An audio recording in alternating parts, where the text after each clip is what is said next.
What made the 2000s gaming era so iconic?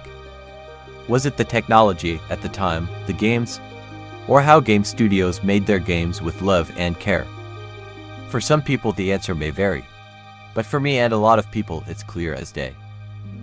Love and passion. That's right, love and passion made that era the peak of gaming.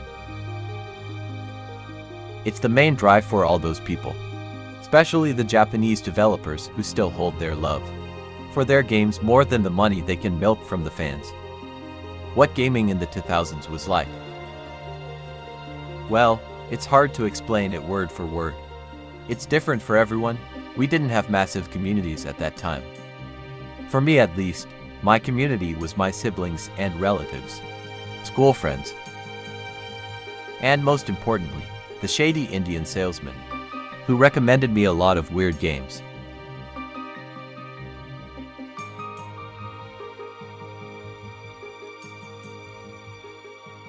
My gaming experience at that time, especially in the Middle East.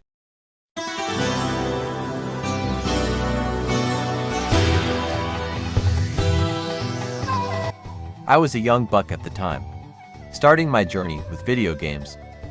I was born and raised in Mecca, Kingdom of Saudi Arabia. That's right, Mrs.'s favorite place to chill and play some Fortnite with the boys. People saw all the ads of PlayStation and Nintendo to their new generation of consoles made the conservative country ban and restrict a lot of games at the time. What games, you ask? Well, demonic and harem games like God of War, Grand Theft Auto, Dante's Inferno, Devil May Cry and Resident Evil. All of which I can see why they banned it here. And I think some of these made headlines in the West, too if I remember right, but there's some games that had no reason to get banned. Or should I say they didn't have a reason. So they made up one for Pokémon, for example. Wait, Pokémon? What the hell Pokémon has to do with all of that? Well, I'll leave this picture here and my fellow Arabs can fill you in on that.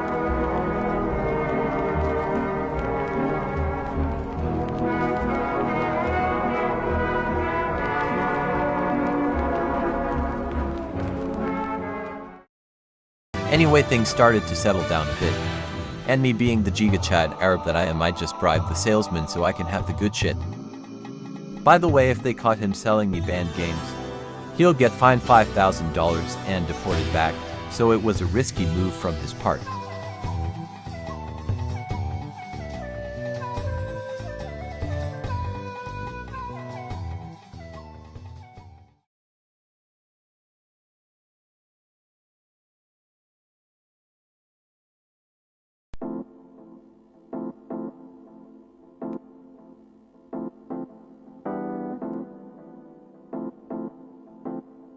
The 2000s was full of surprises unlike now.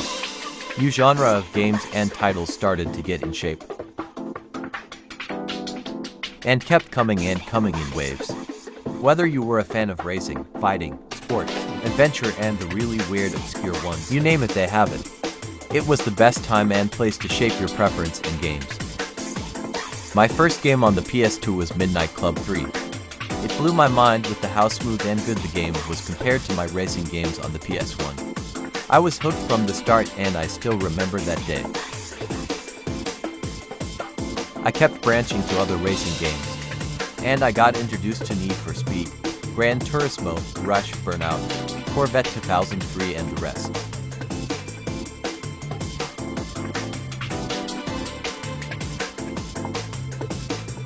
And from there I started diversing my taste to other genre of games.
I think Anim Games was my favorite by far.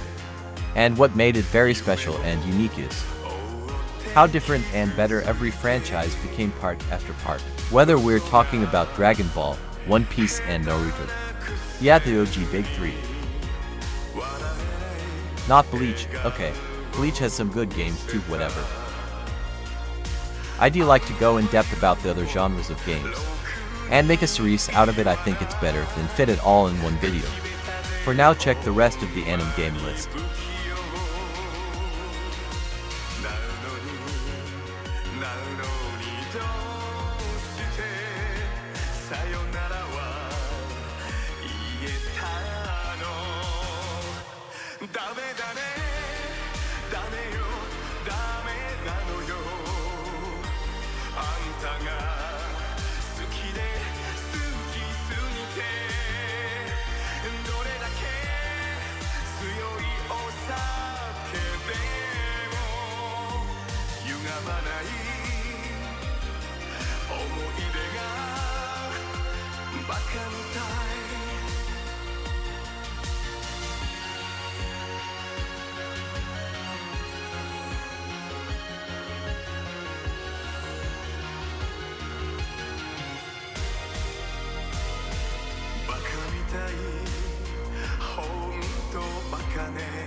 What I'm trying to say is gaming at our present time missed the mark on what made games enjoyable. Of course, there's a lot of exceptions, but I'm talking about the mainstream perspective here. Because unfortunately they drive the culture and people's interest with that go in the wrong way. Gaming, as we know, will be long gone and no one will enjoy any game. More than a year at this rate, you should make a powerful impact on this situation. Remakes are cool and all, but we already experienced that game. How about a new game? Just like DBZ Budokai Tenkaichi 4. I want to relive this feeling again of new and cool game. The developer taking a risk to show us a new way to enjoy game. It's not hard but not easy at the same time. What do you think?